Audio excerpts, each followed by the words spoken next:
গপ্পসপ্পের আজকের আসরের নিবেদন বিভূতিভূষণ বন্দ্যোপাধ্যায়ের বিখ্যাত চরিত্র তারানাথ তান্ত্রিকের প্রথম গল্প। টিম গপ্পসপ্প গল্পটির নামকরণ করেছে মাতু পাগলির সাক্ষাৎ। শ্মশানে আস্তানা করা মাতু পাগলির রোমাঞ্চকর গল্পটি শুরু করছি।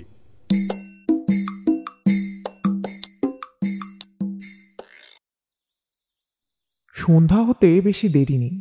রাস্তায় পুরনো বইয়ের দোকানে বই দেখে বেড়াচ্ছি। এমন সময় আমার বন্ধু কিশোরী এসে বলল, এই যে, এখানে কি? চলো চলো, জ্যোতিষীকে হাত দেখিয়ে আসি। তারানাথ জ্যোতিষীর নাম শোনোনি? মস্ত বড় গুণী। হাত দেখানোর ঝোঁক চিরকাল আছে। সত্যিকারের ভালো জ্যোতিষী কখনো দেখিনি। জিজ্ঞেস করলাম, বড় জ্যোতিষী মানে কি? যা বলে তা সত্যি হয়? আমার অতীত ও বর্তমান বলতে পারবে? ভবিষ্যতের কথা বললে বিশ্বাস হয় না। বন্ধু বলল, চলোই না। পকেটে টাকা আছে, 2 টাকা নেবে। তোমার হাত দেখিও, দেখো না কিছু বলতে পারে কিনা। কাছেই একটা গলির মধ্যে একতলা বাড়ির গায়ে টিনের সাইনবোর্ডে লেখা আছে, তারানাথ জ্যোতির্বিনোদ। এই স্থানে হাত দেখা ও কোষ্ঠী বিচার করা হয়। গ্রহশান্তির কবচ তন্ত্রোক্ত মতে প্রস্তুত করি। আসুন ও দেখে বিচার করুন। দর্শনী নামমাত্র। কিশোরী বলল, এই বাড়ি। হেসে বললাম, লোকটা বোগাস। এত রাজা মহারাজা যার ভক্ত, তার এই বাড়ি? বাইরের দরজায় কড়া নাড়তেই ভিতর থেকে একটি ছেলে বলে উঠল। কিশোরী জিজ্ঞাসা করল, জ্যোতিষী মশাই বাড়ি আছেন? ভিতর থেকে খানিকক্ষণ কোনো উত্তর শোনা গেল না। তারপর দরজা খুলে গেল। একটা ছোট ছেলে উকি মেরে আমাদের দিকে সন্দিগ্ধ চোখে খানিকক্ষণ তাকিয়ে থেকে জিজ্ঞাসা করল, কোথা থেকে আসছেন? আমাদের আসার উদ্দেশ্য জেনে সে আবার বাড়ির ভিতর চলে গেল। কিছুক্ষণ কারো কোনো সাড়া শব্দ পাওয়া গেল না। আমি বললাম, ব্যাপার যা দেখছি, তোমার জ্যোতিষী পাওনাদারের ভয়ে দিনরাত দরজা বন্ধ করে রাখে। ছেলেটাকে পাঠিয়ে দিয়েছে আমরা পাওনাদার কিনা তা দেখতে। এবার ডেকে নিয়ে যাবে। আমার কথাই ঠিক হলো। একটু পরেই ছেলেটি দরজা খুলে বলল, আসুন ভেতরে। ছোট একটা ঘরে তক্তাপোশের উপর আমরা বসলাম। একটু পরে ভিতরের দরজা ঠেলে একজন বৃদ্ধ প্রবেশ করল। কিশোরে উঠে দাঁড়িয়ে হাত জোড় করে প্রণাম করে বলল, আসুন আসুন পণ্ডিত মশাই, আসুন। বৃদ্ধের বয়স 60-62 বেশি হবে না। রং টকটকে গৌরবর্ণ। এ বয়সেও গায়ের রঙের জৌলুস আছে। মাথার চুল প্রায় সব উঠে গেছে। মুখের ভাবে ধূর্ততা ও বুদ্ধিমত্তা মেশান। নিচের চোয়ালের গড়ন দৃঢ়তা ব্যঞ্জক। চোখ দুটো বড় বড়, উজ্জ্বল। জ্যোতিষীর মুখ দেখে আমার লর্ড রিডিংয়ের চেহারা মনে পড়ে গেল। দুজনের মুখাবয়বে আশ্চর্য সাদৃশ্য আছে। কেবল লর্ড রিডিংয়ের মুখে আত্মপ্রত্যয়ের ভাব আরও অনেক বেশি। আর এই জ্যোতিষীর চোখের কোণের কুঞ্চিত রেখাবলির মধ্যে একটু ভরসা হারানোর ভাব পরিস্ফুট। অর্থাৎ যতটা ভরসা নিয়ে জীবনে নেমেছিলেন, এখন তার যেন অনেকটাই হারিয়ে গেছে, এই ধরনের একটা ভাব। প্রথমে আমিই হাত দেখালাম। বৃদ্ধ নিবিষ্ট মনে খানিকক্ষণ আমার মুখের দিকে তাকিয়ে বলল, আপনার জন্মদিন 15ই শ্রাবণ, 1305 সাল, ঠিক তো? আপনার বিবাহ হয়েছে 1327 সালে, ওই 15ই শ্রাবণ, ঠিক? কিন্তু জন্ম মাসে তো বিয়ে হয় না। আপনার হলো কেমন করে? এরকম তো দেখিনি। কথাটা খুব ঠিক। বিশেষ করে আমার দিন মনে ছিল এই জন্য যে আমার জন্মদিন ও বিবাহের দিন একই হওয়াতে বিবাহের সময় এ নিয়ে বেশ গোলমাল হয়েছিল। তারানাথ জ্যোতিষী নিশ্চয়ই তা জানে। সে আমাকে কখনো দেখেনি। আমার বন্ধু কিশোরী সেনও জানেন। তার সঙ্গে আলাপ মোটে 2 বছরে, তাও এক ব্রিজ খেলার আড্ডায়। সেখানে ঘনিষ্ঠ সাংসারিক কথাবার্তার কোনো অবকাশ ছিল না। তারপর বৃদ্ধ বলল, আপনার 2 ছেলে 1 মেয়ে। আপনার স্ত্রীর শরীর বর্তমানে খুব খারাপ যাচ্ছে। ছেলেবেলায় আপনি একবার গাছ থেকে পড়ে গিয়েছিলেন, কিংবা জলে ডুবে গিয়েছিলেন। মোটের উপর আপনার মস্ত বড় ফাড়া গিয়েছিল 13 বছর বয়সে। কথা সবই ঠিক, লোকটার কিছু ক্ষমতা আছে দেখছি। হঠাৎ তারানাথ বলল, বর্তমানে আপনার বড় মানসিক কষ্ট যাচ্ছে, কিছু অর্থ নষ্ট হয়েছে, সে টাকা আর পাবেন না, বরং আরো কিছু ক্ষতিযোগ আছে। আমি আশ্চর্য হয়ে তার মুখের দিকে চাইলাম। মাত্র 2 দিন আগে কলুটোলা স্ট্রিটের মোড়ে ট্রাম থেকে নামবার সময় 5খানা নোট শুদ্ধ মানিব্যাগটি খোয়া গেছে। লজ্জায় পড়ে কথাটা কাউকে প্রকাশ করিনি। তারানাথ বোধ হয় থট রিডিং জানে, কিন্তু আরও ক্ষতি হবে তা কেমন করে বলছে? এটুকু বোধ হয় ধাপ্পা। যাই হোক, সাধারণ হাত দেখা গণকের মতো মন বুঝে শুধু মিষ্টি মিষ্টি কথাই বলেন। আমার সম্বন্ধে আরও অনেক কথা সেদিন সে বলেছিল। লোকটার উপর আমার শ্রদ্ধা তৈরি হলো। মাঝে মাঝে তার ওখানে যেতাম। হাত দেখাতে যে যেতাম তা নয়, প্রায়ই যাওয়া হতো আড্ডা দিতে। লোকটার বড় অদ্ভুত ইতিহাস। অল্প বয়স থেকেই সাধু সন্ন্যাসীর সঙ্গে বেড়াতে বেড়াতে সে এক তান্ত্রিক গুরুর সাক্ষাৎ পায়। তান্ত্রিক খুব ক্ষমতাশালী ছিলেন। তার কাছে কিছুদিন তন্ত্র সাধনা করার ফলে তারানাথও কিছু ক্ষমতা পেয়েছিল। তা নিয়ে কলকাতায় এসে কারবার খুলল এবং গুরু প্রদত্ত ক্ষমতা ভেঙে খেতে শুরু করল। শেয়ার মার্কেট, ঘোড়দৌড়, ফাটকা ইত্যাদি ব্যাপারে সে তার ক্ষমতা দেখিয়ে শীঘ্রই এমন নাম করে বসল যে বড় বড় মারোয়ারির মোটর গাড়ির ভিড়ে শনিবার সকালে তার বাড়ির গলি আটকে থাকত। পয়সা আসতে শুরু করলো অজস্র। যে পথে আসলো সে পথেই বেরিয়ে গেল। হাতে একটা পয়সাও দাঁড়ালো না। তারানাথের জীবনে 3টি নেশা ছিল প্রবল: ঘোড়দৌড়, নারী ও সুরা। এই 3 দেবতাকে তুষ্ট রাখতে কত বড় বড় ধনীর দুলাল যথাসর্বস্ব আহুতি দিয়ে পথের ফকির হয়েছে। তারানাথ তো সামান্য গণৎকার ব্রাহ্মণ মাত্র। প্রথম কয়েক বছরে তারানাথ যতটা পয়সা করেছিল, পরবর্তী কয়েক বছরের মধ্যে তা কর্পূরের ন্যায় উবে গেল। এদিকে ক্ষমতার অপব্যবহার করতে করতে ক্ষমতাটুকুও প্রায় গেল। ক্ষমতা যাবার সঙ্গে সঙ্গে সত্যিকারের পসারও নষ্ট হলো। তবুও ধূর্ততা, ফন্দিবাজি, ব্যবসাদারি প্রভৃতি মহৎ গুণরাজির কোনোটারই অভাব তারানাথের চরিত্রে না থাকাতে সে এখনও খানিকটা পসার ধরে রাখতে সমর্থ। কিন্তু বর্তমানে কাবুলি তাড়াবার উপায় ও কৌশল বের করতেই তারানাথের দিনের অধিকাংশ সময় ব্যয় হয়। তন্ত্র বা জ্যোতিষ আলোচনার সময়ই বা কই। আমার মতো গুণমুগ্ধ ভক্ত তারানাথ পসার নষ্ট হওয়ার পরে যে পায়নি, এ কথা খুব ঠিক। আমাকে পেয়ে তার নিজের উপর বিশ্বাস ফিরে এসেছে।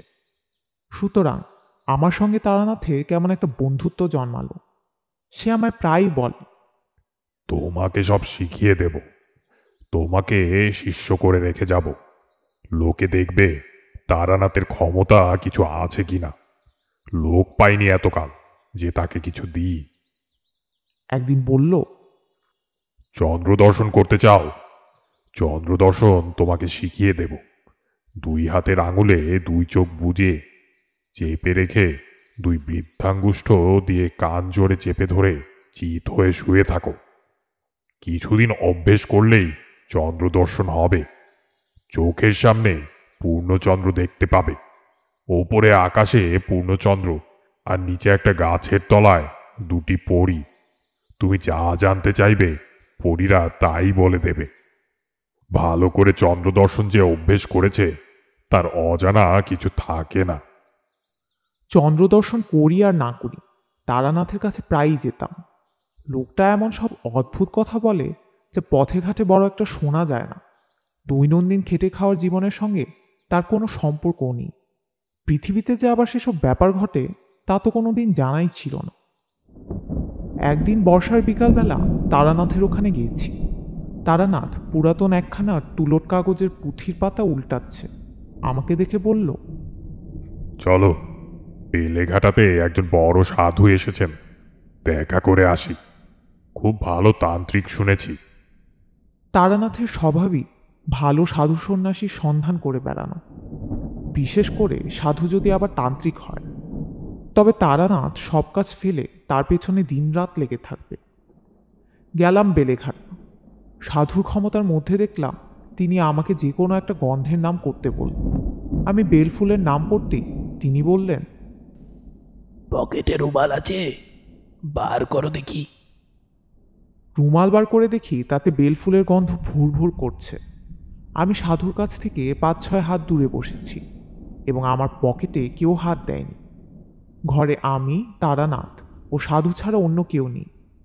রুমালে আমার নামও লেখা, সুতরাং হাত সাফাইয়ের সম্ভাবনা আদৌ নাই। কিছু যে আশ্চর্য হলাম না এমন না, কিন্তু যদি ধরেই নিই সাধু বাবাজি তান্ত্রিক শক্তির সাহায্যেই আমার রুমালে গন্ধের সৃষ্টি করেছেন, তবুও এত কষ্ট করে তন্ত্র সাধনার ফল যদি 2 পয়সার আতর তৈরি করায় দাঁড়ায়, সে সাধনার আমি কোনো মূল্য দিই না। আতর তো বাজারেও কিনতে পাওয়া যায়। ফিরবার সময় তারানাথ বলল, না, লোকটা নিম্ন শ্রেণীর তন্ত্র সাধনা করেছে, তারই ফলে 2-1 সামান্য শক্তি পেয়েছে। তাই বা পায় কি করে?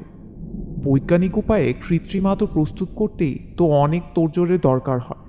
মুহূর্তের মধ্যে একজন লোক দূর থেকে আমার রুমালে যে বেলফুলের গন্ধ চালনা করলো, তার পিছনেও তো একটা প্রকাণ্ড বৈজ্ঞানিক অসম্ভাব্যতা রয়েছে। কন্ট্যাক্ট একটা ডিস্টেন্সের গোটা সমস্যাটাই ওর মধ্যে জড়ানো। যদি ধরি হিপনোটিজম, সাধুর ইচ্ছাশক্তি আমার উপর ততক্ষণ কার্যকর হতে পারে যতক্ষণ আমি তার কাছে আছি। তার সান্নিধ্য থেকে দূরেও আমার উপর যে হিপনোটিজমের প্রভাব অক্ষুণ্ণ রয়েছে, সে প্রভাবের মূলে কি আছে? সেও তো আরেক গুরুতর সমস্যা হয়ে দাঁড়ায়। তারানাথের সঙ্গে বাড়িতে গিয়ে বসলাম। তারানাথ বলল, তুমি এই দেখেই আশ্চর্য হয়ে পড়লে? তবুও তো সত্যিকার তান্ত্রিক দেখনি। নিম্ন শ্রেণীর তন্ত্র এক ধরনের জাদু, যাকে তোমরা বলো ব্ল্যাক ম্যাজিক। এক সময় আমিও ও জিনিসের চর্চা করিনি তা নয়। ও আতরের গন্ধ আর এমন কি, এমন সব ভয়ানক ভয়ানক তান্ত্রিক দেখেছি, শুনলে পরে বিশ্বাস করবে না। একজনকে জানতুম, সে বিষ খেয়ে হজম করত। কিছুদিন আগে কলকাতায় তোমরাও এ ধরনের লোক দেখেছ। সালফিউরিক অ্যাসিড, নাইট্রিক অ্যাসিড খেয়েও বেঁচে গেল। জিভে একটু দাগও লাগলো না। এইসব নিম্ন ধরনের তন্ত্রচর্চা ব্ল্যাক ম্যাজিক ছাড়া কিছুই না। এর চেয়েও অদ্ভুত শক্তির তান্ত্রিক দেখেছি। কি হলো জানো? ছেলেবেলায় আমাদের দেশ বাঁকুড়াতে এক নাম করা সাধু ছিলেন। আমার এক খুড়িমা তার কাছে দীক্ষা নিয়েছিলেন। আমাদের ছেলেবেলায় আমাদের বাড়িতে প্রায়ই আসতেন। তিনি আমাদের খুবই ভালোবাসতেন।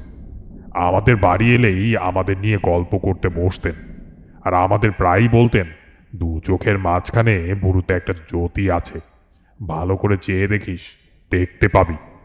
খুব এক মনে চেয়ে দেখিস। মাস 2-3 পরে আমার একদিন জ্যোতি দর্শন হলো। মনে মনে ভাবলাম, চন্দ্র দর্শনের মতো নাকি? মুখে জিজ্ঞাসা করলাম, কি ধরনের জ্যোতি? ঠিক নীল বিদ্যুৎ শিখার মতো। প্রথম একদিন দেখলাম সন্ধ্যের কিছু আগে বাড়ির পেছনে পেয়ারা তলায় বসে সাধুর কথা মতো নাকের উপর দিকে ঘণ্টাখানেক চেয়ে থাকতাম। সব দিন ঘটে উঠত না। হপ্তার মধ্যে 2-3 দিন বসতাম। মাস 3 পরে প্রথম জ্যোতি দর্শন হলো। নীল লিকলিকে একটা শিখা, আমার কপালের মাঝখানে ঠিক সামনে, খুব স্থির।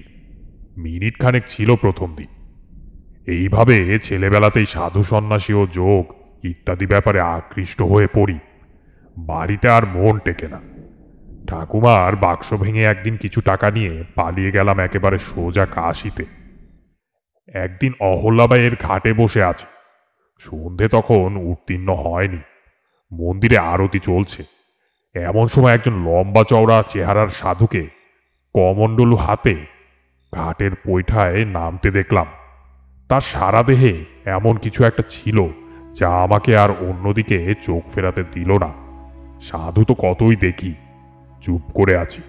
সাধু বাবাজি জল ভরে পৈঠা বেয়ে উঠতে উঠতে হঠাৎ আমার দিকে চেয়ে খাসা বাংলায় বললেন, বাবাজির বাড়ি কোথায়? আমি বললাম, বাঁকুড়া জেলায়, মালিয়ারা, রুদ্রপুর। সাধু থমকে দাঁড়ালেন, বললেন, মালিয়াপাড়া, রুদ্রপুর? রুদ্রপুরে রামরূপ স্যান্যালের নাম শুনেছ? তাদের বংশে এখন কে আছে জানো? আমাদের গ্রামে শ্যান্নালেরা একসময় খুব অবস্থা সম্পন্ন ছিল। খুব বড় বাড়িঘর, দরজায় হাতি বাঁধা থাকতো শুনেছি। কিন্তু এখন তাদের অবস্থা খুব খারাপ। কিন্তু রামরূপ স্যান্যালের নাম তো কখনো শুনিনি। সন্ন্যাসীকে সসম্ভ্রমে সে কথা বলতে তিনি হেসে উঠলেন। তোমার বয়স আর কতটুকু, তুমি জানবে কি করে? খেয়াঘাটের কাছে শিব মন্দিরটা আছে তো। খেয়াঘাট? রুদ্রপুরে নদীই নেই, মজে গেছে কোন কালে। এখন তার ওপর দিয়ে মানুষ গরু হেঁটে চলে যায়। তবে পুরনো নদীর খাতের ধারে একটা বহু প্রাচীন জীর্ণ শিব মন্দির জঙ্গলাবৃত হয়ে পড়ে আছে। শুনেছি স্যান্যালদেরই কোনো পূর্বপুরুষ ওই শিব মন্দির প্রতিষ্ঠা করে। কিন্তু এসব কথা ইনি কি করে জানলেন? বিস্ময়ের সুরে বললাম, আপনি আমাদের গায়ের কথা অনেক জানেন দেখছি। সন্ন্যাসী মৃদু হাসলেন। এমন হাসি শুধু স্নেহময় বৃদ্ধ পিতামহের মুখে দেখা যায়। তার অতি তরুণ অবোধ পৌত্রের কোনো ছেলে মানুষই কথার জন্য। সত্যি বলছি, সে হাসির স্মৃতি আমি এখনো ভুলতে পারিনি। খুব উঁচু না হলে অমন হাসি মানুষ হাসতে পারে না। তারপর খুব শান্ত সস্নেহ কৌতুকের সুরে বললেন, বাড়ি থেকে বেরিয়েছিস কেন? ধর্মকর্ম করবি বলে? আমি কিছু উত্তর দেবার আগেই তিনি বললেন, বাড়ি ফিরে যা, সংসার ধর্ম করগে যা। এ পথ তোর নয়, আমার কথা শোন। বললাম, এমন নিষ্ঠুর কথা বলবেন না। কিছু হবে না কেন? আমার সংসারে মন নেই, সংসার ছেড়েই এসেছি। তিনি হেসে বললেন, ওর নাম সংসার ছাড়া নয়। সংসার তুই ছাড়িসনি, ছাড়তে পারবিও না। তুই ছেলে মানুষ, নির্বোধ, কিছু বোঝবার বয়স হয়নি। যা, বাড়ি যা, মা বাপের মনে কষ্ট দিস নে। কথা শেষ করে তিনি চলে যাচ্ছেন দেখে আমি বললুম, কিন্তু আমার গায়ের কথা কি করে জানলেন বলবেন না? দয়া করে বলুন। তিনি কোনো কথার উত্তর না দিয়ে জোরে জোরে পা ফেলে চলতে লাগলেন। আমিও নাছোড়বান্দা হয়ে তার পিছু ছুটলাম। খানিক দূর গিয়ে তিনি আমাকে দাঁড়িয়ে বললেন, কেন আসছিস? আপনাকে ছাড়ব না। আমি কিছু চাইনি, শুধু আপনার সঙ্গ চাই। তিনি সস্নেহে বললেন, আমার সঙ্গে এলে তোর কোনো লাভ হবে না। তোকে সংসার করতেই হবে। তোর সাধ্য নেই অন্য পথে যাবার। যা, চলে যা। তোকে আশীর্বাদ করছি, সংসারে তোর উন্নতি হবে। আর সাহস করলুম না তাকে অনুসরণ করতে। কি একটা শক্তি আমার ইচ্ছে থাকা সত্ত্বেও যেন তার পেছনে পেছনে যেতে আমায় বাধা দিল। দাঁড়িয়ে কিছুক্ষণ পরে সামনের দিকে চেয়ে দেখি তিনি নেই। বুঝতে পারলুম না কোন গলির মধ্যে ঢুকে তিনি কোন দিকে চলে গেলেন। প্রসঙ্গক্রমে বলে নিই, অনেকদিন পরে আমি বাড়ি ফিরে এসে দেশের খুব বৃদ্ধ লোকদের কাছে খোঁজ নিয়েও রামরূপ স্যান্যালের কোনো হদিশ মেলাতে পারলাম না। স্যান্যালদের বাড়ির ছেলে ছোকরার দল তো কিছুই বলতে পারে না। ওদের এক শরিক জলপাইগুড়িতে ডাকঘরে কাজ করতেন। তিনি পেনশন নিয়ে সেবার শীতকালে বাড়ি এলেন। কথায় কথায় তাকে একদিন প্রশ্নটা করাতে তিনি বললেন, দেখো, আমার ছেলেবেলায় বড় জ্যাঠামশাইয়ের কাছে একখানা খাতা দেখেছি। তাতে আমাদের বংশের অনেক কথা লেখা ছিল। বড় জ্যাঠামশাইয়ের ওসব শখ ছিল। অনেক কষ্ট করে নানা জায়গায় হাঁটাহাঁটি করে বংশের কুলজি জোগাড় করতেন। তার মুখে শুনেছি 4-5 পুরুষ আগে আমাদেরই বংশের রামরূপ সান্যাল নদীর ধারে ওই মন্দির প্রতিষ্ঠা করেন। রামরূপ সাধক পুরুষ ছিলেন, বিবাহ করেছিলেন, ছেলে মেয়েও হয়েছিল, কিন্তু সংসারে তিনি বড় একটা লিপ্ত ছিলেন না। রামরূপের বড় ভাই ছিলেন রামনিধি। প্রথম যৌবনেই অবিবাহিত অবস্থায় তিনি সন্ন্যাসী হয়ে গৃহত্যাগ করেন, আর কখনো দেশে ফেরেননি। অন্তত 150 বছর আগের কথা। জিজ্ঞাসা করলুম, ওই শিব মন্দিরটা ওরকম মাঠের মধ্যে বেখাপ্পা জায়গায় কেন? তা নয়, ওখানে তখন বহতা নদী ছিল, খুব স্রোত ছিল, বড় বড় কিস্তি চলত। কোনো নৌকো একবার ওই মন্দিরের নিচের ঘাটে মারা পড়ে বলে ওর নাম হলো লাভাঙার খেয়াঘাট। প্রায় চিৎকার করে বলে উঠলুম, খেয়াঘাট? তিনি অবাক হয়ে আমার দিকে চেয়ে বললেন, হ্যাঁ, জ্যাঠামশায়ের মুখে শুনেছি, বাবার মুখেও শুনেছি। তাছাড়া আমাদের এখানে অনেক পুরনো কাগজপত্রেও আছে শিব মন্দির প্রতিষ্ঠা হয়েছিল লাভাঙার খেয়াঘাটের ওপর। কেন বলো তো? এসব কথা তোমার জানবার কি দরকার পড়লো? বই টই লিখছো নাকি? ওদের কাছে কোনো কথা বলিনি, কিন্তু আমার দৃঢ় বিশ্বাস হলো, এবং সে বিশ্বাস আজও আছে, যে কাশীর সেই সন্ন্যাসী রামরূপের দাদা রামনিধি নিজেই কোনো অদ্ভুত যৌগিক শক্তির বলে 150 বছর পরও বেঁচে আছেন। বাড়ি থেকে কিছুদিন পরে আবার সাধু সন্ন্যাসীদের সন্ধানে বেরোই। বীরভূমে এক গ্রামে শুনলাম সেখানকার শ্মশানে এক পাগলি থাকে। সে আসলে খুব বড় তান্ত্রিক সন্ন্যাসিনী। পাগলির সঙ্গে দেখা করলাম নদীর ধারে শ্মশানে। ছেঁড়া একটা কাঁথা জড়িয়ে পড়ে আছে। যেমন ময়লা কাপড় চোপড় পরনে, তেমনি মলিন জট পাকানো চুল। আমাকে দেখে সে গেল মহা চোটে। বলল, বেরো এখান থেকে। কে বলেছে তোকে এখানে আসতে?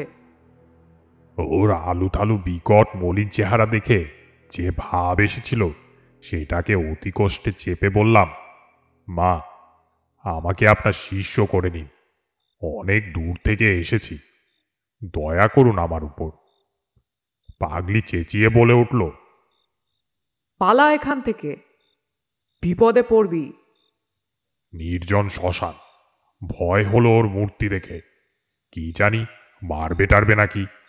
পাগল মানুষকে বিশ্বাস নেই। সেদিন চলে এলাম, কিন্তু আবার গেলাম পরদিন।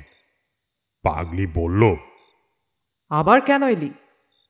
বললাম, মা, আমাকে দয়া করো। পাগলি বলল, দূর হ, বেরো এখান থেকে। তারপর রেগে আমায় মারলো এক লাথি। বলল, ফের যদি আসিস তবে বিপদে পড়বি, খুব সাবধান। রাতে শুয়ে শুয়ে ভাবলাম, না, এখান থেকে চলেই যাই, আর এখানে নয়। কি এক পাগলের পাল্লায় পড়ে প্রাণটা যাবে দেখছি কোনোদিন। শেষ রাতে স্বপ্ন দেখলাম পাগলি এসে যেন আমার সামনে দাঁড়িয়েছে। সে চেহারা আর নেই, মৃদু হাসি হাসি মুখ। আমায় যেন বলল, লাঠিটা খুব লেগেছে না রে? তার রাগ করিস নে, কাল যাস আমার ওখানে। সকালে উঠেই আবার গেলাম।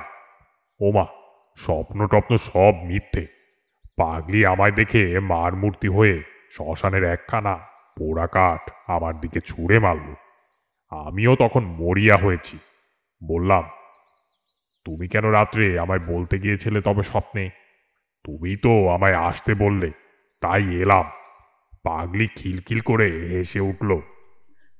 তোকে বলতে গিয়েছিলাম স্বপ্নে? তোর মুন্ডু চিপিয়ে খেতে গিয়েছিলাম? যা, বেরো। কেন জানি না, এই পাগলি আমাকে অদ্ভুতভাবে আকৃষ্ট করছে। আমি বুঝলাম তখনই, সেখানে দাঁড়িয়ে।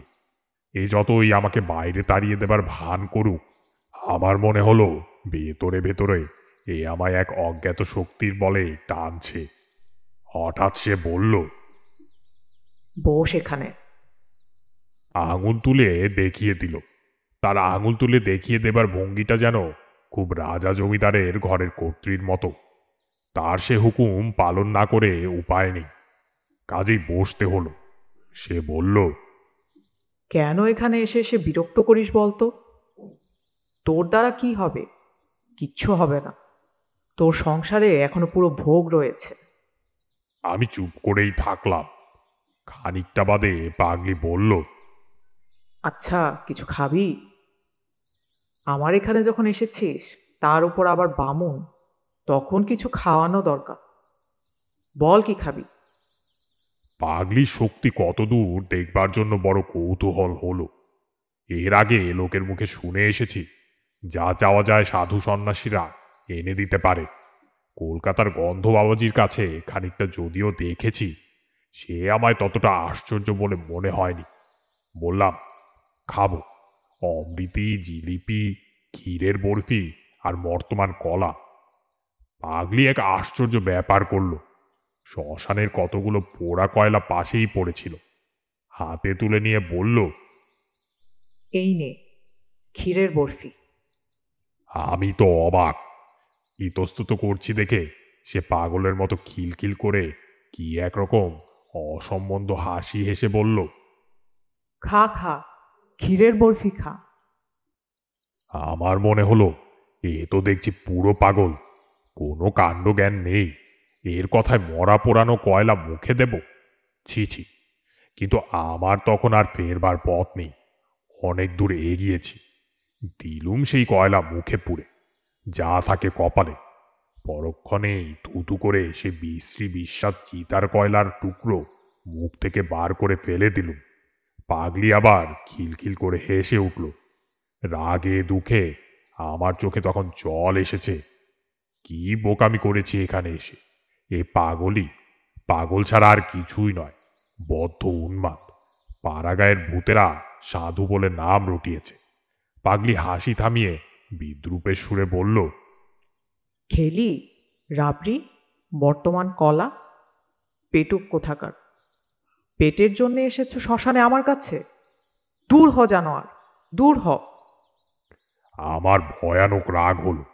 অমন নিষ্ঠুর কথা আমায় কখনো কেউ মুখের উপর বলেনি। একটিও কথা না বলে আমি তখনই সেখান থেকে উঠে চলে এলাম। বললে বিশ্বাস করবে না, আবার সেদিন শেষ রাত্রে পাগলিকে স্বপ্নে দেখলাম। আমার শিওরে দাঁড়িয়ে হাসি মুখে এসে বলছে, রাগ করিস নে, আসিস আজ। রাগ করে না, ছি। এখনো পর্যন্ত আমার সন্দেহ হয় পাগলিকে স্বপ্নে দেখেছিলাম না জাগ্রত অবস্থায় দেখেছিলাম। যা হোক, জেগে উঠে আমার রাগ রইল না। পাগলি আমায় জাদু করলো নাকি? গেলাম আবার দুপুরে। এবার কিন্তু তার মূর্তি প্রায় প্রসন্ন। বলল, আবার এসেছিস দেখছি। আচ্ছা নাছরবান্দা তো তুই। আমি বললাম, কেন বাদর নাচাচ্ছ আমায় নিয়ে? দিনে অপমান করে বিদায় করো, আবার রাতে গিয়ে আসতে বলো। এরকম হয়রান করে তোমার লাভ কি? পাগলি বলল, পারবি তুই? সাহস আছে? ঠিক যা বলবো তা করবি? বললাম, আছে, যা বলবে তাই করব। দেখোই না পরীক্ষা করে। সে একটা অদ্ভুত প্রস্তাব করল। বলল, আজ রাত্রে আমায় তুই মেরে ফেল, গলা টিপে মেরে ফেল। তারপর আমার মৃতদেহের উপরে বসে তোকে সাধনা করতে হবে। নিয়ম বলে দেব। বাজার থেকে মদ কিনে নিয়ে আয়, আর দুটো চাল ছোলা ভাজা। মাঝে মাঝে আমার মৃতদেহ হা করে বিকট চিৎকার করে উঠবে যখন, তখন আমার মুখে এক ঢোক মদ আর দুটো চাল ভাজা দিবি। ভোর রাত পর্যন্ত এমন মরার উপর বসে মন্ত্রজপ করতে হবে। রাত্রে হয়তো অনেক রকম ভয় পাবে। যারা এসে ভয় দেখাবে তারা কেউ মানুষ নয়, কিন্তু তাতে ভয় করিস না। ভয় পেলে সাধনা তো মিথ্যা হবেই, প্রাণ পর্যন্ত হারাতে পারিস। কেমন, রাজি? ও যে এমন কথা বলবে তা বুঝতে পারিনি। কথা শুনে তো অবাক হয়ে গেলাম। বললাম, সব পারব, কিন্তু মানুষ খুন করা আমায় দিয়ে হবে না। আর তুমি বা আমার জন্য মরবে কেন? পাগলি রেগে বলল, তবে এখানে মরতে এসেছিলে কেন মুখ পোড়া? বেরো, দূর হ। আরো নানা রকম অশ্লীল গালাগালি দিল। ওর মুখে কিছু বাধে না, মুখ বড় খারাপ। আমি আজকাল আর ওগুলো তত গায়ে মাখি না, গা সওয়া হয়ে গেছে। বললাম, রাগ করছো কেন? একটা মানুষকে খুন করা কি মুখের কথা? আমি তো ভদ্রলোকের ছেলে। পাগলি আবার মুখ বিকৃত করে বলল, ভদ্রলোকের ছেলে? তবে এ পথে এসেছিলি কেন রে? ও অল্প পেয়ে ঘাটের মরা। তন্ত্রমন্ত্রের সাধনা ভদ্রলোকের ছেলের কাজ নয়।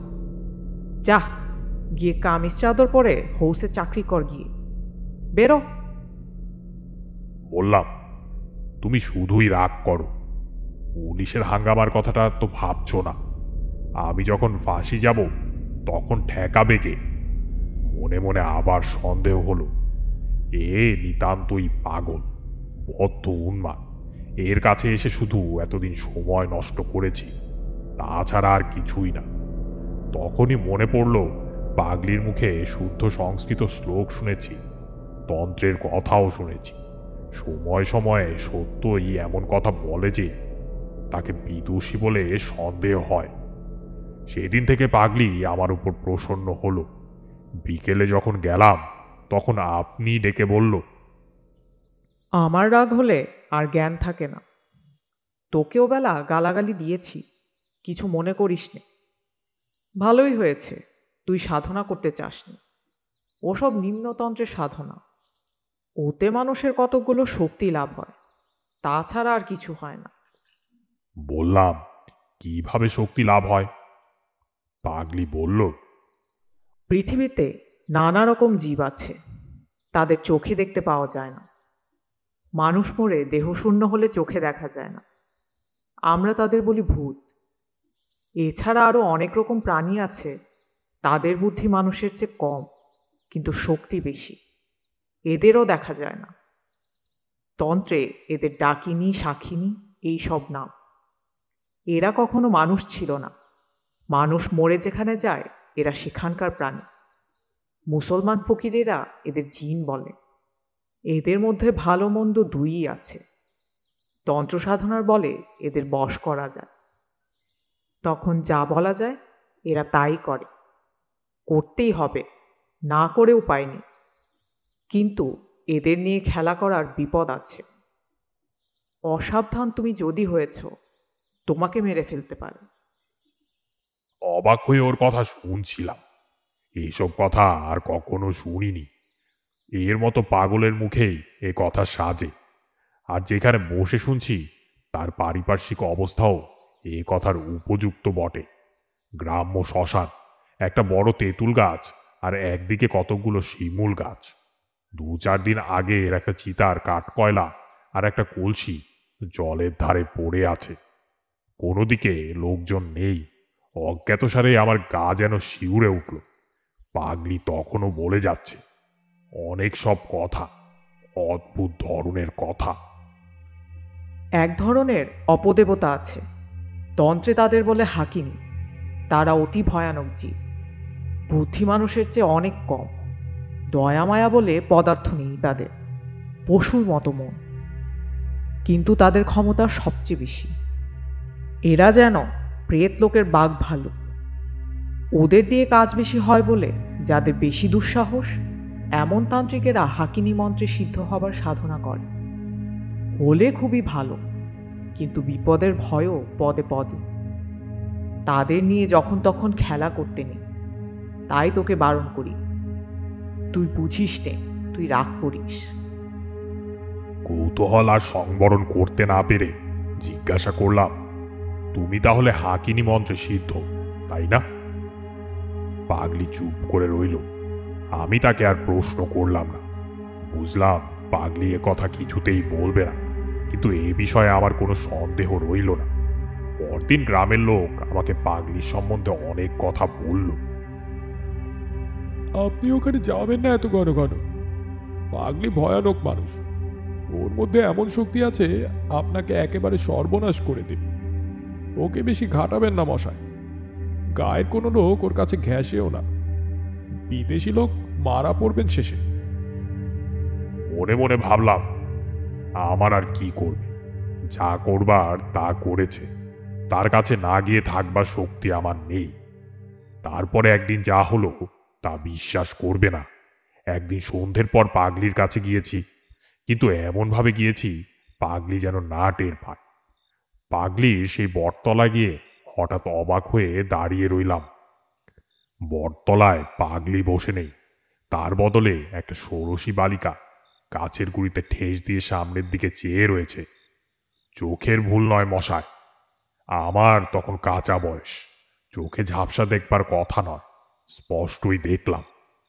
ভাবলাম, তাই তো, এ আবার কে এলো? 2-1 পা এগিয়ে সংকোচের সঙ্গে জিজ্ঞেস করলাম, মা, তিনি কোথায় গেলেন? মেয়েটি হেসে বললে, কে? সেই তিনি, এখানে থাকতেন। মেয়েটি কিলকিল করে হেসে বলল, আহ মরণ। কে তার নামটাই বল না। নাম বলতে লজ্জা হচ্ছে না? আমি চমকে উঠলাম। সে পাগলিই তো, সেই হাসি, সেই কথা বলবার ভঙ্গি, এই ষোড়শী বালিকার মধ্যে সেই পাগলি রয়েছে লুকিয়ে। সে এক অদ্ভুত আকৃতি, ভেতরে সেই পরিচিতা পাগলি, বাহিরে এক অপরিচিতা রূপসী ষোড়শী বালিকা। মেয়েটি হেসে ঢলে পড়ে আর কি, বলল, এসো না, বসো, এসো পাশে। লজ্জা কি?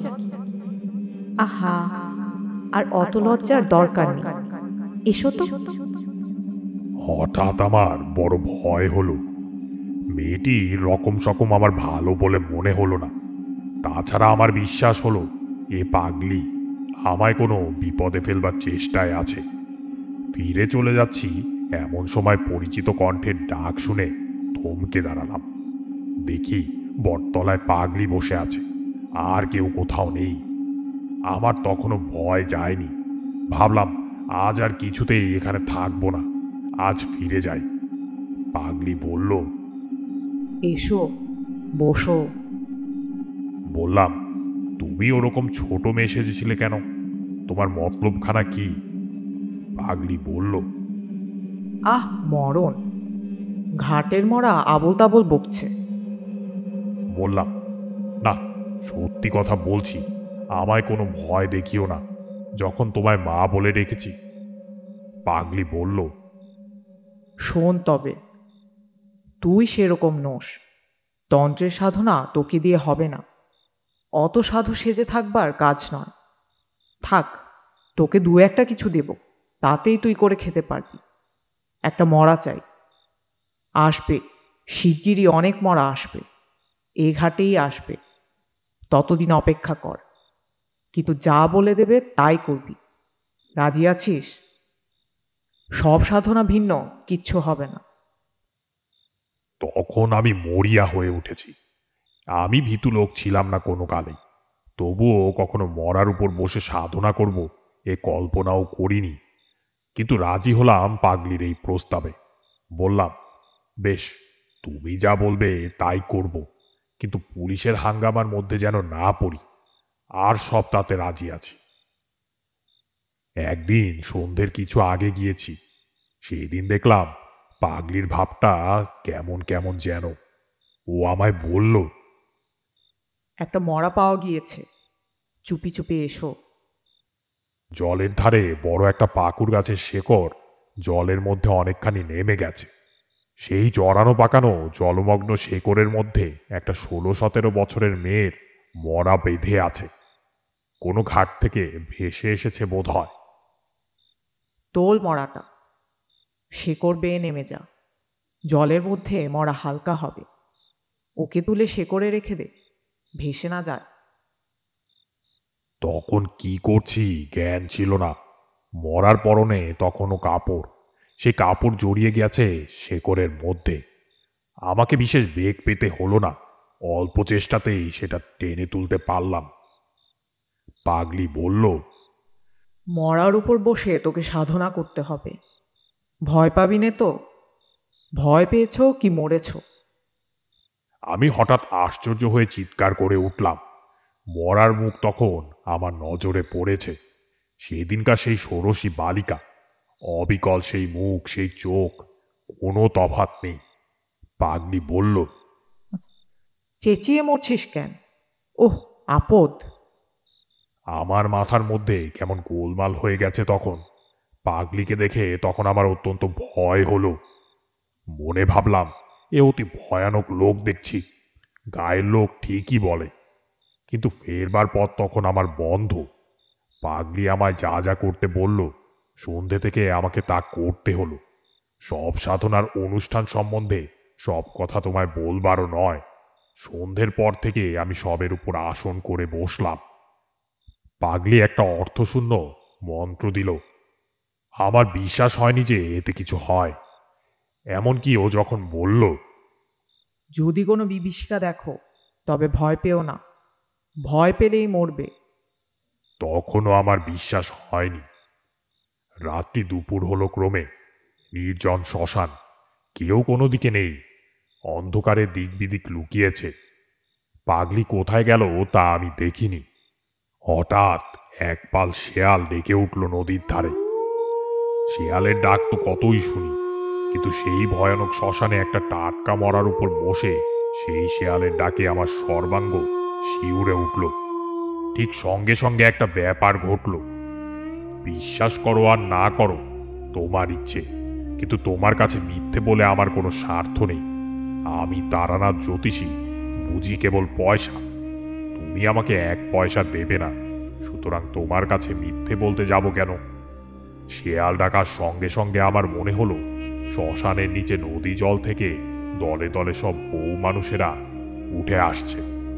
অল্প বয়সী বউ, মুখে ঘোমটা টানা, জল থেকে উঠে এলো, অথচ কাপড় ভিজে নয় কারো।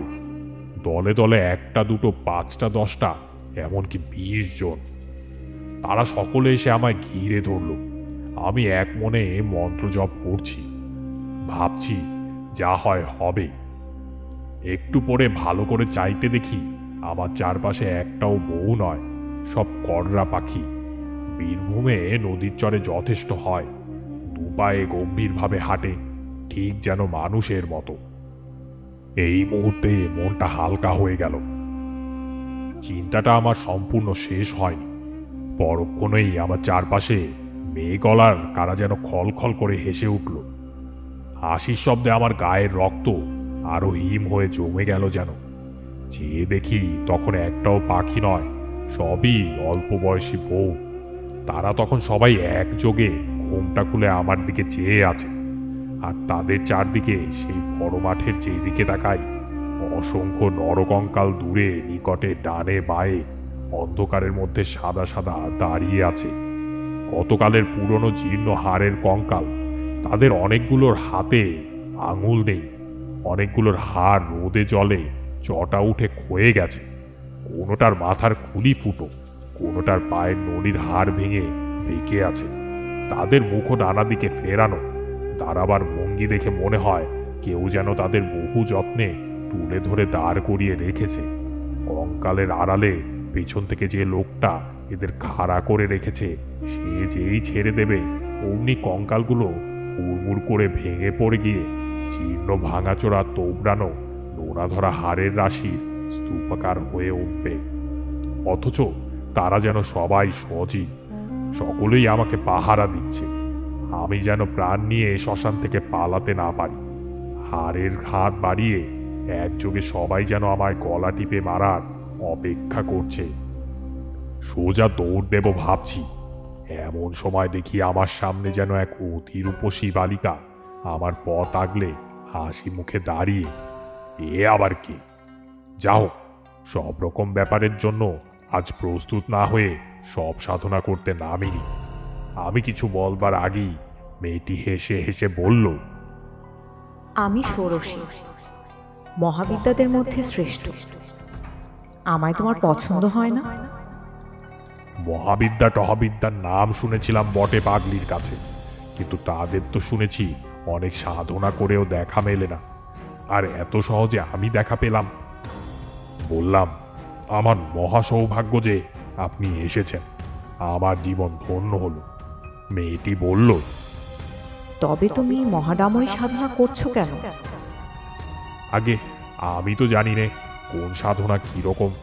পাগলি আমায় যেমন বলে দিয়েছে তেমনিই করেছি। বেশ, মহাডামরি সাধনা তুমি ছাড়ো, ও মন্ত্র জপ করো না। যখন দেখা দিয়েছি তখন তোমার আর কিছুতেই দরকার নেই। তুমি মহাডামরি ভৈরবীকে দেখো না, অতি বিকট তার চেহারা, তুমি ভয় পাবে। ছেড়ে দাও ও মন্ত্র। সাহস ভরে বললাম, সাধনা করে আপনাদের আনতে হয় শুনেছি, আপনি এত সহজে আমায় দেখা দিলেন কেন? তোমার সন্দেহ হচ্ছে?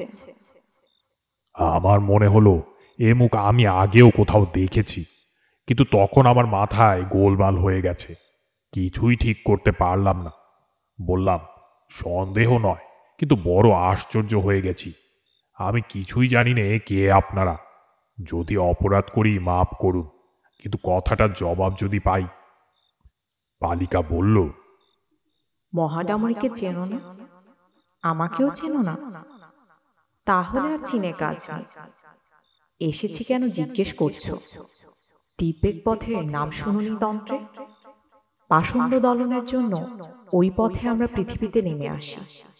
তোমার মন্ত্রে দিব্যেক পথে সারা জেগেছে, তাই ছুটে দেখতে এলাম। কথাটা ভালো বুঝতে পারলাম না, ভয়ে ভয়ে বললাম, তবে কি আমি খুবই পাষণ্ড?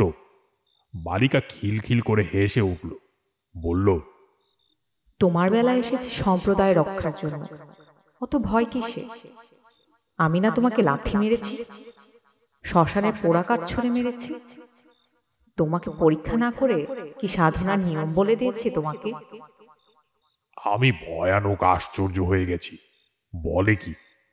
মেয়েটা আবার বলল, কিন্তু মহাডামরির বড় ভীষণ রূপ, তোমার যেমন ভয় সে তুমি পারবে না, ও ছেড়ে দাও। আপনি যখন বললেন তাই দিলাম। ঠিক কথা দিলে তো? দিলাম। এ সময় যে সব দেহের উপর বসে আছি তার দিকে আমার নজর পড়ল। পড়তেই ভয়ে ও বিস্ময়ে আমার সর্বশরীর কেমন যেন হয়ে গেল। সব দেহের সঙ্গে সম্মুখে ষোড়শী রূপসীর চেহারার কোনো তফাৎ নেই। একই মুখ, একই রং, একই বয়স। বালিকা ব্যঙ্গের হাসি হেসে বলল, চেয়ে দেখছো কি? আমি কথার কোনো উত্তর দিলাম না। কিছুক্ষণ থেকে একটা সন্দেহ আমার মনে ঘনিয়ে এসেছিল, সেটা মুখে প্রকাশ করে বললাম, কে আপনি? আপনি কি শ্মশানের পাগলি নাকি? একটা বিকট বিদ্রুপের হাসিতে রাত্রির অন্ধকার চিরে ফেরে চৌচির হয়ে গেল। সঙ্গে সঙ্গে মাঠময় নরকঙ্কালগুলো হাড়ের হাতে হাততালি দিতে দিতে একে বিকে উদ্দাম নৃত্য শুরু করলো। আর অমনি সেগুলো নাচের বেগে ভেঙে ভেঙে পড়তে লাগলো। কোনো কঙ্কালের হাত খসে গেল, কোনোটার মেরুদণ্ড, কোনোটার কপালের হাড়, কোনোটার বুকের পাঁজরগুলো। তবুও তাদের নৃত্য সমানেই চলছে। এদিকে হাড়ের রাশি উঁচু হয়ে উঠল, আর হাড়ে হাড়ে লেগে কি বীভৎস ঠক ঠক শব্দ। হঠাৎ আকাশের এক প্রান্ত যেন জড়িয়ে গুলিয়ে গেল কাগজের মতো, আর সেই ছিদ্রপথে যেন এক বিকট মূর্তি নারী উন্মাদিনীর মতো আলুথালু বেশে নেমে আসছে দেখলাম। সঙ্গে সঙ্গে চারপাশের বনে শেয়ালের দল আবার ডেকে উঠল। বিশ্রী মরা পচার দুর্গন্ধে চারদিকে পূর্ণ হল।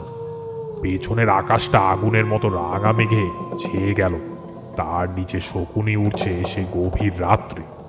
শেয়ালের চিৎকার ও নরকঙ্কালের ঠোকাঠুকির শব্দ ছাড়া সেই ভয়ানক রাত্রে বাকি সব জগৎ নিস্তব্ধ, সৃষ্টি নিঝুম। আমার গা শিউরে উঠল আতঙ্কে।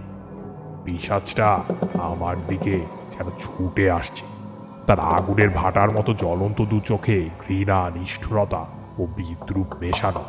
সে কি ভীষণ ক্রূর দৃষ্টি! সে পুঁতিগন্ধ, শেয়ালের ডাক, আগুনের রাঙা মেঘের সঙ্গে পিশাচিটার সেই দৃষ্টি মিশে গেছে একই উদ্দেশ্যে। সকলেই তারা আমায় নিষ্ঠুরভাবে হত্যা করতে চায়। যে সবটার উপর বসে আছি সে সবটা চিৎকার করে কেঁদে উঠে বলল, আমায় উদ্ধার করো। রোজ রাত্রে এমনই হয়। আমায় খুন করে মেরে ফেলেছে বলে আমার গতি হয়নি। আমায় উদ্ধার করো। কতকাল আছি এই শ্মশানে? 56 বছর। কাকেই বা বলি, কেউ দেখে না। ভয়ে দিশেহারা হয়ে আমি আসন ছেড়ে উঠে দৌড় দিলাম। তখন পূবে ফর্সা হয়ে এসেছে। বোধহয় অজ্ঞান হয়ে পড়েছিলাম। জ্ঞান হলে চেয়ে দেখি আমার সামনে সেই পাগলি বসে মৃদু মৃদু ব্যঙ্গের হাসি হাসছে। সেই বটতলায় আমি আর পাগলি দুজনে বসে আছে। পাগলি বলল, যা, তোর দৌড় বোঝা গিয়েছে। আসন ছেড়ে পালিয়েছিলি না? আমার শরীর তখনও ঝিমঝিম করছে। বললাম, কিন্তু আমি ওদের দেখেছি। তুমি যে ষোড়শী মহাবিদ্যার কথা বলতে, তিনিই এসেছিলেন। পাগলি মুখ টিপে হেসে বলল, তাই তুই ষোড়শীর রূপ দেখে মন্ত্রজপ ছেড়ে দিলি? দূর, ওসব হাকিনীদের মায়া। ওরা সাধনার বাধা।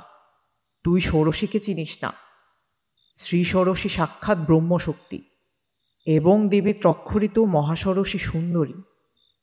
কহাদি সাধনা ভিন্ন, তিনি প্রকট হন না। কহাদি উচ্চতন্ত্রের সাধনা। তুই তা জানিস কি? ওসব মায়া। আমি সন্দিগ্ধ সুরে বললাম, তিনি অনেক কথা বলেছিলেন। আরও একটা বিকট মূর্তি পিশাচির মতো চেহারা নারীও দেখেছি। আমার মাথা ঠিক ছিল না। তারপরেই মনে পড়ল পাগলির কথাও কি একটা তার সঙ্গে যেন হয়েছিল। কি সেটা? পাগলি বলল, তোর ভাগ্য ভালো, শেষকালে যে বিকট মূর্তি মেয়ে দেখেছিস তিনি মহাডামরী মহাভৈরবী। তুই তার তেজ সহ্য করতে পারলি নে, আসন ছেড়ে ভাগলি কেন? তারপর সে হঠাৎ হি হি করে হেসে উঠে বলল, মুখ পোড়া বাদর কোথাকার। উনি দেখা পাবেন ভৈরবীতে। আমি যাদের নাম মুখে আনতে সাহস করি নে, হাকিনীদের নিয়ে কারবার করি। ওরে অল্প পেয়ে তোকে ভেলকি দেখিয়েছি। তুই তো সবসময় আমার সামনে বসে আছিস বটতলায়। কোথায় গিয়েছিলি তুই? সকাল কোথায় এখন, যে সারা রাত সাধনা করে আসন ছেড়ে এলি? এই তো সবে সন্ধে। হ্যাঁ, আমার চমক ভাঙল। পাগলি কি ভয়ানক লোক! সত্যিই তো সবেমাত্র সন্ধে হয়। আমার সব কথা মনে পড়ল। এসেছি ঠিক বিকেল 6টায়।